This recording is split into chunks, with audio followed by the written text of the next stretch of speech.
El Códice de Huichapan.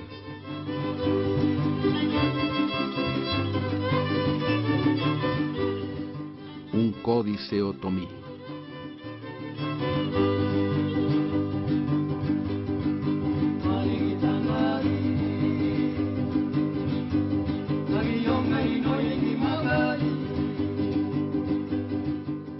Un códice es un manuscrito realizado con la tradición indígena mesoamericana, elaborado normalmente en papel amate, en un principio, o elaborado ya con técnicas más modernas como sería el papel de tela, y bueno, en la antigüedad también se elaboraban manuscritos en piel. Los documentos que conocemos como códices mexicanos son manuscritos pintados, muy antiguos, de gran valor histórico y artístico. La denominación original de estos documentos varía según la lengua de la cultura que los produjo. Analte, en maya, Tlacuiloli o Anaxtli para los mexicas, y Nandeye o Tonindeye en mixteco. Solo de estas tres culturas se conservan códices anteriores a la conquista. La denominación de códices se hizo común a finales del siglo XIX, ya que antes se les conocía como antigüedades, colecciones o calendarios. Se tiene información clasificada de un número cercano a 500 códices mexicanos, pero es casi seguro de que existen más, dispersos en archivos municipales y parroquiales, en bibliotecas privadas y en manos de coleccionistas. De los casi 500 códices conocidos, 17 son anteriores a la conquista y el resto mayoritariamente de la segunda mitad del siglo XVI, aun cuando la costumbre de pintarlos perduró hasta el siglo XVIII y la de usarlos como testimonio legal se conserva incluso en nuestros días. Bueno, el Códice de Huichapan es un códice muy interesante, elaborado en el área de Huichapan, así sería el nombre, que tiene la característica de estar escrito por los otomíes de ese lugar, desde luego en el idioma otomí.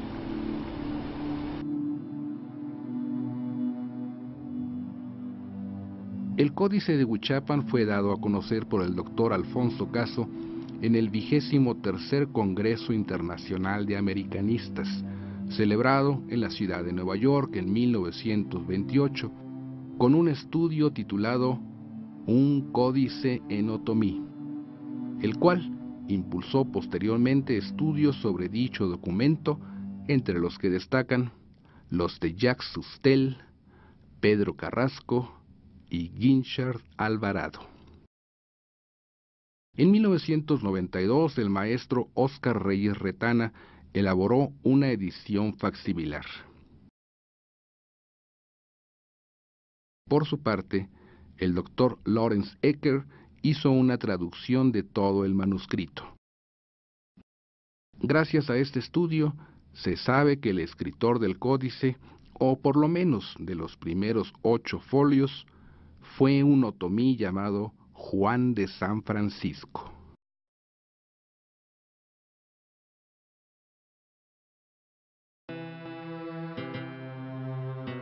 Antes de 1928, el Códice de Huichapan se encontraba resguardado en la colección del Museo Nacional, pero fue robado y posteriormente vendido al coleccionista británico C.C. James, mismo que le mostró al doctor Caso el libro otomí.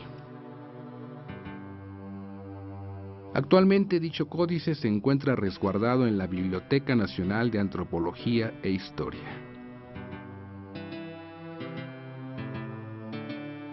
El que lo da a conocer, que es Alfonso Caso, en 1928, en un congreso de americanistas, da a conocer que encontró un códice que estaba perdido, lo encontró al parecer en Estados Unidos, un coleccionista lo tenía, y lo publica inclusive en las memorias de ese congreso de americanistas.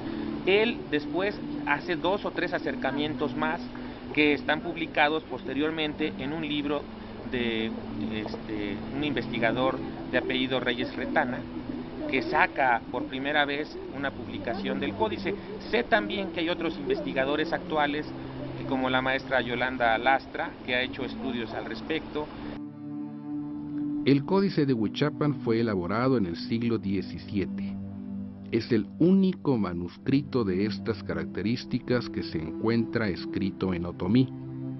Consta de varios documentos encuadernados en forma de libro, con un total de 68 folios divididos en 4 secciones temáticas. A los primeros folios, del 1 al 8, se les llama Anales de Huichapan y Jilotepec. Fueron escritos en otomí sin ninguna imagen y relatan sucesos variados. También proporciona nombres de los guardianes del convento, de los fiscales, gobernadores indígenas y alcaldes mayores. Igualmente se refieren a hechos como congregaciones, nacimientos, muertes, el humear de una estrella fugaz y el estallido de una calentura, entre otros acontecimientos. En la segunda parte, folios 9 y 10, aparecen 12 glifos toponímicos. Se trata de un pictograma con su nombre en otomí únicamente. El primer jeroglifo es el de Jilotepec. 2 jilotes o mazorcas tiernas de maíz sobre un cerro.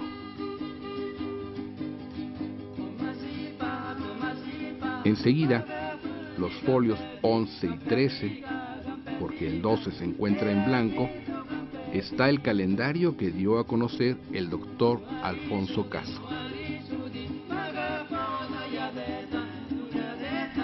El folio 11 hace referencia a los días del calendario otomí. La lista comienza con el día Antocuay.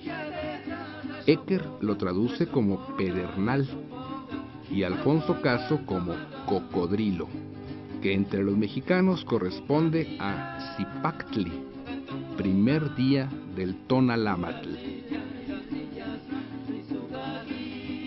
El cronista hace coincidir el día Antocuay, que corresponde a Zipactli, con el 1 de enero.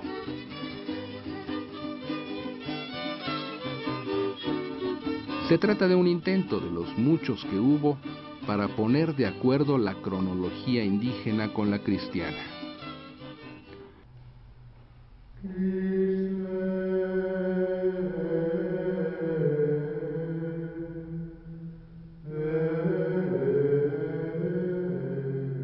Bueno, el calendario otomí es importante porque no todos los calendarios comienzan con el mismo año o tienen la misma forma de representar, ¿no? Pero sabemos cuáles son los nombres de los días del calendario otomí por este códice y podemos entonces compararlo con los calendarios nahuas, con los calendarios mixtecos o zapotecos o inclusive con el maya, y bueno, podemos tener una idea más amplia sobre la manera como los indígenas llevaban la cuenta de los años y del tiempo.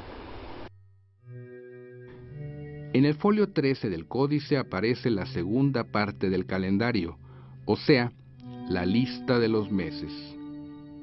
Aquí el cronista ha tratado de establecer una correlación entre 3 calendarios: el otomí, el mexicano y el cristiano. Pero además, entre la columna de los meses europeos y los mexicanos, ha puesto otra serie con los signos del zodiaco. A la izquierda de la primera columna están traducidos al otomí los nombres de los signos del zodiaco. Así tenemos Ancandeje para el acuario, Deje igual a agua, Amaguá por los peces, Gua igual a pescado, Antoro para el Tauro, Anmu para Virgo, Anfanchayay para Sagitario.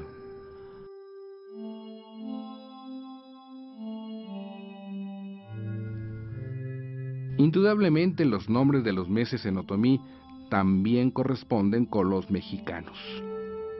Notamos en cambio que faltan los 5 días sobrantes, o Nemontemi, a pesar de que sabemos que existían en el calendario otomí. El autor conocía bien los 3 calendarios, pero trataba de conseguir 2 objetivos que creía importantes: que los calendarios indígenas principiaran como el cristiano, con el mes de enero, y hacer desaparecer los Nemontemi, por el procedimiento de que 6 de los meses indígenas tuvieran 20 días de 24 horas, más otro de 21 horas. De este modo conseguía que los calendarios otomí y mexicano se ajustaran al bisiesto, es decir, al calendario juliano. A pesar de que este manuscrito se hizo por lo menos en 1632, al autor no parece haberle preocupado la reforma gregoriana. La cuarta parte, que cronológicamente es la primera, corresponde a los anales prehispánicos, folios del 14 al 68. Contiene algunas pinturas que cuentan hechos históricos. Principian por el año cíclico 2 Acatl, 1403, sobre el cual aparece el primer Tlacatecutli de México, Acamapixtli. Terminan las pinturas en el año de 10 Tecpatl, 1528, en el que se señala la muerte de un cacique llamado Eyogna, y su jeroglifo es la cabeza de un cuadrúpedo, quizá un perro o coyote. Además, se narra la llegada de los españoles. El Códice de Huichapan está realizado a manera de anales. Entonces trata de alrededor de 120 años de la historia otomí, y en eso radica su importancia. Podemos conocer aproximadamente del año 1403 o 4 a 1420 y tantos, específicamente quiénes gobernaron, cuándo murieron, quién entró a gobernar después de que un gobernante falleció, y nos va dando con quién tuvieron guerras, con quién tuvieron problemas. En cada folio se relatan los acontecimientos y aparece una pintura. Hay casos en que coincide lo escrito con las imágenes, pero también hay algunos que proporcionan solo información complementaria, o el texto no ayuda a interpretar las figuras.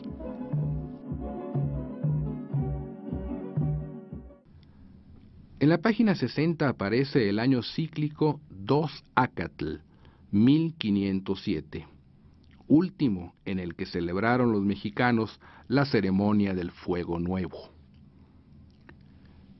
El acontecimiento se indica en el códice poniendo fondo negro al cuadrante del año 2 Acatl y acompañándolo con una serpiente y una bandera. En la página 38, en que por error el pintor puso 3 Acatl en vez de 2 Acatl, el cuadrante tiene fondo negro y arriba de él está la bandera. Junto a este año cíclico aparecen siempre en el códice 2 leyendas, en castellano y náhuatl, que dicen lo mismo: eclipse del sol, eclipsado sol, Nica Ocualoc y Tonatium Otlayona.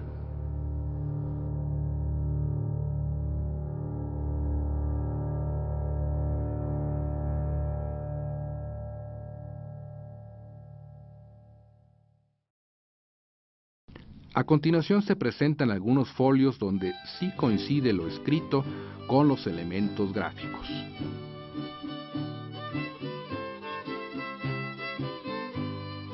«1403. Por primera vez anocheció. Se sentó en el trono aquí Acamapixtli. Antes de ser caudillo en México, era jardinero de flores. Tenochtitlan comenzó siendo un tunal. Acamapixtli fijó su residencia ahí. La pintura es de Acamapixtli en su trono, con un glifo de 5 cañas agarradas por una mano. También aparece una bandera sin colores.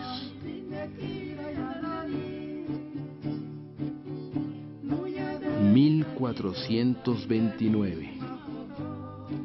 Chimalpopoca, Acatoñate, Aushaku». Ecker no lo tradujo.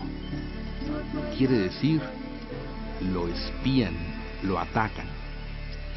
El personaje en cuestión se encuentra con su penacho y escudo humeante, sentado en el aire, levitando.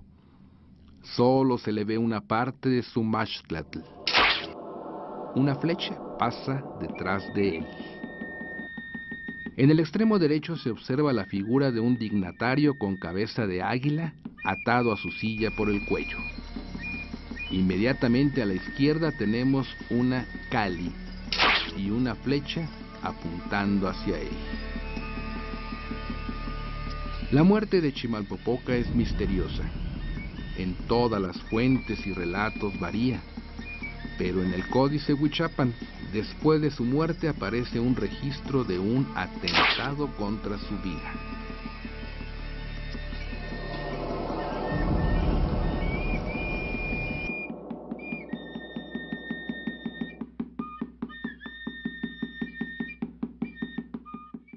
«1457. Nezahualcóyotl tomó el poder en Texcoco».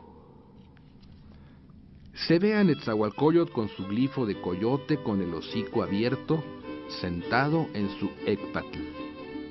No hay ningún dibujo que indique Texcoco.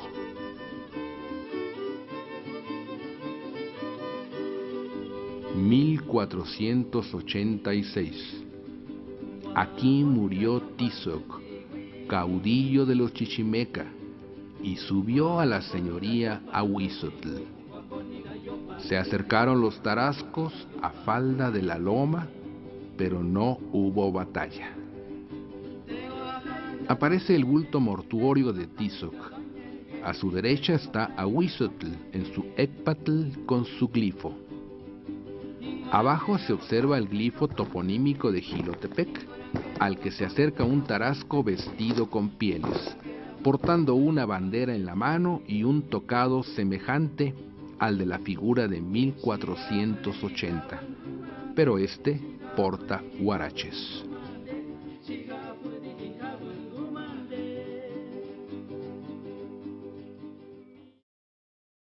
«1513.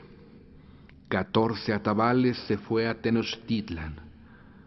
Murió, tiene fuerza en boca». Aparece una bandera con 14 bolitas. A un lado de ella se advierte un glifo del personaje 14 atabales, quien porta una bandera, vestido de pieles y descalzo.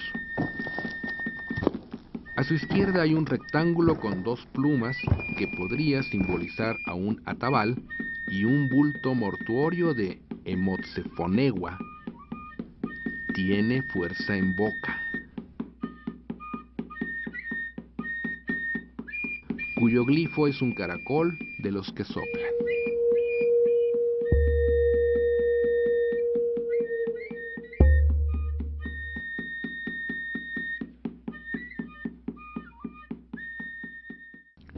A continuación se presentan algunos folios donde no coincide la información escrita con la gráfica.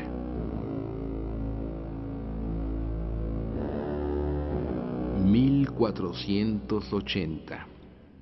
Aquí murió, rapado de tierra tarasca, señor del gran enemigo.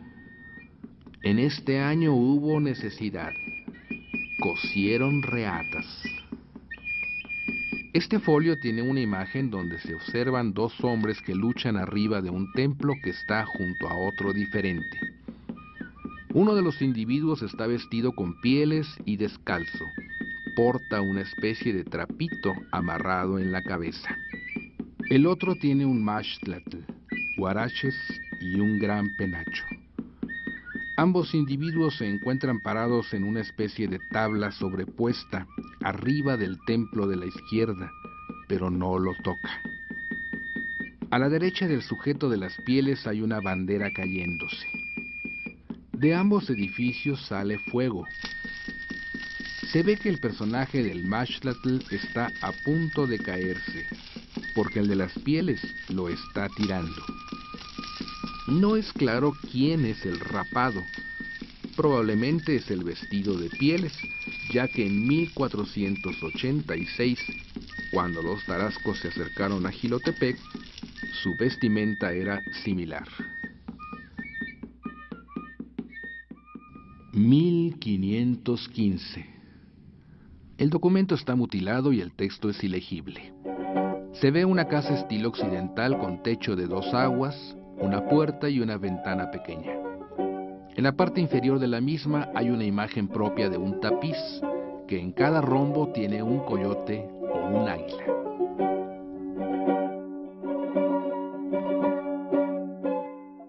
«1517. El documento está mutilado y no coincide absolutamente. Aquí por primera vez llegaron a la orilla del agua los españoles. Empezaron a pelear con Motecuzoma. Los encargados esperaban el gran asalto que iban a dar los parientes del Collar, aliado de España. Vieron a Motecuzoma y a los españoles y se pusieron sus bien lavadas mantas, y vieron al rey que se puso de acuerdo con los españoles. Se aprecia en dicho grabado un cuadro gris, que en su parte inferior tiene dibujado a un hombre con un glifo en forma de pierna con una cabeza en el muslo. No es Imeshayak, porque tiene diferente nombre en otomí. El individuo se dirige a un altépetl que se encuentra a su derecha, y en la punta de este hay una bandera.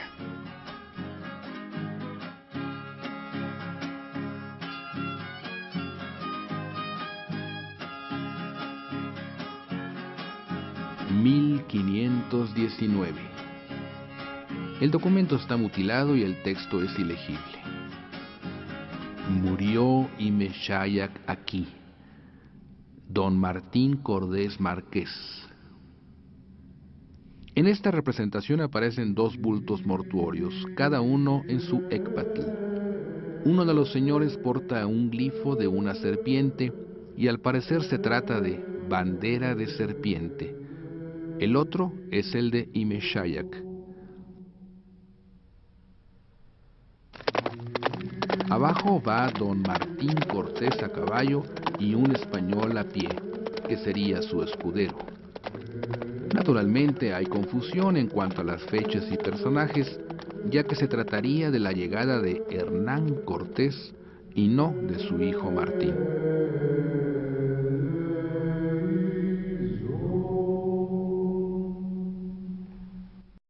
Las implicaciones son muchas, porque lo que para nosotros es un códice, un libro, para ellos en muchas ocasiones tiene un significado mucho más amplio. Tiene, como en el caso de algunos pueblos de Guerrero y del área maya, una significación inclusive religiosa.